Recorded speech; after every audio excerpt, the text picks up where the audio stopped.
The Little Mermaid, Elemental, and Haunted Mansion are all Disney movies that came out this summer that I did not watch in theaters, but instead waited to watch them at home on Disney+. Because frankly, why would I spend my scarce time and my hard-earned cash on either a remake of a classic movie, a Pixar movie I know I'll forget the moment I leave the theater, or another remake that just did not need to be made? What happened? Out of the 5 Disney movies that came out this summer, I only supported 2, and I only feel good about one of those decisions. Guardians of the Galaxy 3 was a masterpiece, and probably the last one for Marvel. And Indiana Jones and the Dial of Destiny was... It's not terrible, but it's marketed in such a way that it's the final chapter in the franchise. The Last Crusade said, "Look at this scene. This is how you end a trilogy." Then almost 20 years later, they said, "Hey, let's make a final installment in the franchise, but leave it in such a way that if it does bad, it could be a proper ending, but if it does good, we can leave the door open for other stuff." The movie did bad, so they decided to leave it alone, and rightfully so.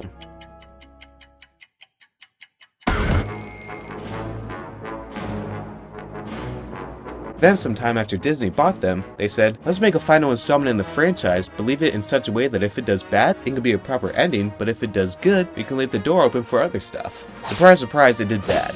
This one feels even more dumb than Kingdom of the Crystal Skull. 80-year-old Harrison Ford limps through the whole movie, thing looks like it was shot in a warehouse, and it wasn't directed by Spielberg, and you absolutely see it. I still call it better than Kingdom of the Crystal Skull, because that one makes more outlandishly stupid decisions, but it still doesn't have those glaring flaws. And then there's Guardians of the Galaxy 3. This movie has become one of my favorite superhero movies ever. I won't gush on this one too much because I'm saving that for another video, but this movie will make you laugh. Next second you're bawling your eyes out, and then you continue bawling due to how happy you get. And while this movie is incredible, it's not Disney's doing. James Gunn, the director, says that he was given a lot of freedom to work on Guardians of the Galaxy 3, so the movie feels less like a Disney or Marvel film and more of a James Gunn film. Now that's all good and all, but I think there's a root to this decision. As many of you know, James Gunn was fired from Disney. However, he wrote his script for Guardians of the Galaxy 3 before he was fired. Disney and Marvel probably took a look at it and saw that it was really good and regretted that decision of firing him. On top of that, the cast said they won't return without him directing it. So in a desperate attempt to bring him back, they probably told him that they would give him all the freedom he needed to get this film made. The movie was good because it wasn't so much a Disney movie. Now none of this stuff was confirmed, but this is just speculation. Those are the 2 movies that I saw in theaters. 3 of them I didn't support them and just saw them on Disney+. But why say all this? The thing is that I've lost faith in Disney. What used to be a well-respected company that pumped out win after win has diminished into, dare I say it, mediocrity. The word tossed around most of these projects is mid, which is so true. I hate the new Ant-Man because it's just fine. It's supposed to be the start of a new phase for the MCU. It gives us the proper introduction to the new Thanos. It ends up being painfully safe and predictable, and barely moves the franchise in any way. Indiana Jones was the same thing. What could have been the epic end to the franchise, giving us the old man Logan storyline for this beloved character, ends up taking the safe route and opens up the door for potential future projects. And this has been done countless times. They've tarnished their reputation with Pixar, Marvel, and Star Wars. I know I'm beating a dead horse here, but I really gotta mention this. The fact that I simply didn't care to watch Elemental in theaters is just sad, and I didn't watch Lightyear in theaters either. Back in the day, Pixar used to be the powerhouse. I couldn't get enough of them. Even as an 8-year-old, I think, I saw all their movies and rushed to the theater whenever they made a new one. But now I don't really care about them as they're putting out projects like Elemental and Lightyear, which is so sad. I love their old movies. Monsters Inc. is a creative and hilarious, but surprisingly heartfelt journey. The Incredibles is more than just a basic superhero movie. It consists of characters where no matter where you are in life, you can probably relate to at least one of them. And Ratatouille, probably my favorite animated movie. It's a beautiful story about how this rat, despite everything going against him, pursued what he was after. We haven't gotten that level of storytelling in forever from Pixar. Lightyear is just Interstellar with Buzz Lightyear, but there's no emotion whatsoever. Elemental is just a straight up rom-com where the element factor barely factors into it and takes no interesting or risky turns. Pixar wasn't just an animation studio, it felt like a cinematic universe. People compared their movies like they would to, say, the MCU or Star Wars. So much so that there's a well-known theory about them all being connected. But if they keep up the recent content they have been putting out, I don't see them sticking around in that sort of way. I've lost my sense of obligation to watch every Pixar movie that comes out. I haven't quite lost it for the MCU, but I bet that's coming. The MCU has released almost as much content in the last 2.5 years as their first 11 years. They haven't released more individual projects, but they've released much more watch hours. And only a fraction of those are as good as the old stuff. It's beating an even deader horse talking about MCU bad now, so I'll keep this brief. Back when the MCU had to prove themselves, they put out a couple mostly good blockbusters a year. Going into 2017, they put out 3 a year. It was more than reasonable to ask of someone to go watch 3 blockbusters a year, and they were mostly really good. I said mostly good. It was the perfect balance for an average person to get invested in this universe. It felt expansive, but never too much content to overwhelm them. It is way too much for an average person, however, to watch 4 movies and 5 TV shows a year, where most of them range from whatever to bad. I'd say since Phase 4, there are only 2 movies that reach the height of the first 3 phases, which is about 9% of the total projects. To put that into perspective, I would consider 12 of the first 23 MCU movies to be an 8 out of 10 or higher, which is about 52%.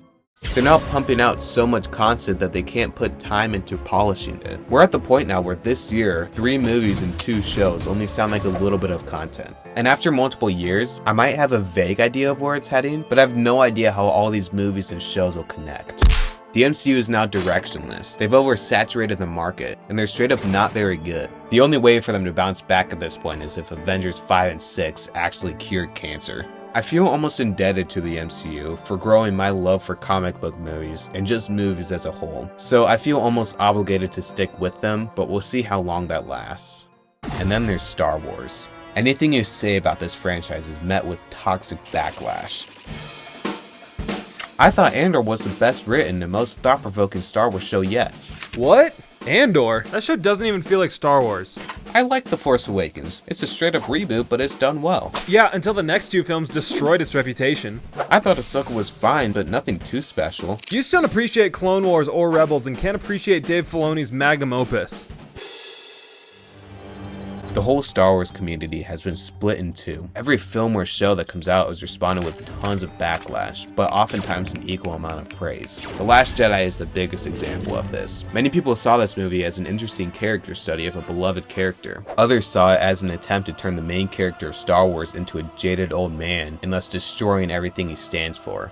Ahsoka came out recently, and many people see it as the new savior of Star Wars, where I see it as a slightly above average Star Wars show. I see no problem with people disagreeing with other people's opinions, but it does really bother me when someone gets mad at someone else because they had different opinions. Modern Star Wars has a bit of Marvel's problem also, where they've oversaturated the market. I touched on this a bit in my DC video, which you should watch that video, but the shows in Star Wars are not necessary to the overarching narrative, unlike Marvel. So this year we've gotten a Clone Wars spin-off, a new Mandalorian season, a new video game, Ahsoka, and Skeleton Crews maybe coming out? That's a lot, but that's okay. The people who want to check it out can watch it, and the ones who don't. Now, the actual quality of these shows is very debatable. My main thing with Star Wars right now is that they're relying on past success. Ever since they were bought by Disney, they have been. The sequel trilogy. Good, bad, doesn't matter. Admittedly, they copied a large portion of the original trilogy. The shows are the same way. The Bad Batch, Book of Boba Fett, Obi-Wan Kenobi, and Ahsoka are all about already established characters. The Mandalorian was an original character, and what do they do when he becomes a household name? They gave him 2.5 more seasons and a 4th one underway. 2 of the most praised Disney Star Wars projects have been Rogue One and Andor. Rogue One is about an entirely new set of characters. You have your occasional Darth Vader, Mon Mothma, or Chopper, but the main cast is entirely new. It's not just copying previous homework, but rather taking this universe and telling a fresh story. Same thing with Andor. I just made a whole video on Andor, so I won't dive deep into it here, but same thing. Yeah, Cassian Andor is technically an already established character, but he was just a side character in a spin-off. Here you also have occasional cameos, but more or less it's just Star Wars told as a fresh new story. But let's stop talking about Disney, because I'm sick of them. They've just been putting out mediocre to bad projects, with a few exceptions. They used to be safe moneymakers, but people are now realizing that these movies are not worth their money or time. And they're also starting to discover non-Disney films that are actually good. Go out there and support the films you want to see. I know movie tickets are expensive, and it's tough, but if you want more films of what you like, go and support them if you have the chance. Want to see an original sci-fi movie by the Rogue One guy? Do it. You want to see how a man put the whole world in fear forever? Go for it. Or want to see how a gamer turned his hobby into his career? Just go for it. Don't support these soulless Disney films. Alright, that's it. Bye. And make sure to subscribe